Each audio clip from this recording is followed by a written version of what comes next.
We're going to look at some of the reasons why I believe competition is so important in martial arts. Martial arts can vary in their application, so I should start by saying that I'm focusing on martial arts that are characterised as a means of self-defence or combat. The definition of a martial art has changed over time, but for the purposes of this video, we're going to consider a martial art to be a well-defined system of combat or self-defence.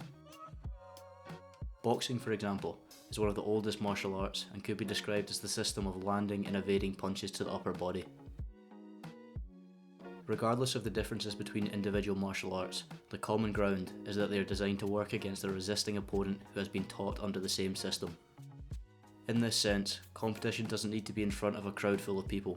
As long as the martial art is being practiced against a resisting opponent, it can be considered competition. The main reason I think competition is so important is because it determines the combat effectiveness of techniques. Through competition, martial artists will discover which techniques are the most effective against a resisting opponent. The techniques that continually prove to be successful in competition will be practiced more frequently in training than the ones that are rarely successful. If you walk into any decent kickboxing or Muay Thai gym as a total beginner, you'll get taught a jab well before you get taught a spinning back fist. Even though the spinning back fist would be more damaging if it landed, it's more difficult to execute than a jab. This means that the jab has a greater combat effectiveness than the spinning back fist because it's easier to learn and easier to land. Now, I'm not suggesting that martial artists should never learn more complicated techniques. One of the best things about practicing martial arts is being able to do cool shit with your body, so if you want to learn how to throw a 540 degree spinning hook kick, don't let anyone stop you. The main point is that the majority of training should be spent focusing on the techniques that have been proven to be the most combat effective, which can only be determined through competition. Martial arts like boxing and wrestling that have been around for a long time are well aware of what techniques work best within their system because of centuries of competition.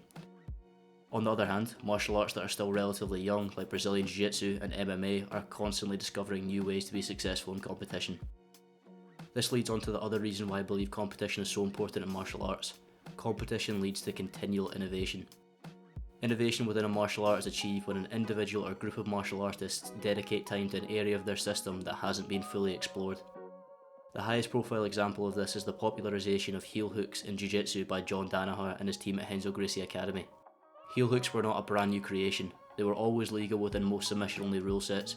However, the stigma surrounding their safety meant they were rarely practiced in training, so rarely used in competition. The aggressive, attack-oriented approach to heel hooks by the Danaher team was a huge innovation to Jiu-Jitsu that has changed the shape of submission-only competition. It's now a requirement to understand heel hooks in elite Jiu-Jitsu, so the next question we need to ask is how did this innovation lead to the overall change of the martial art?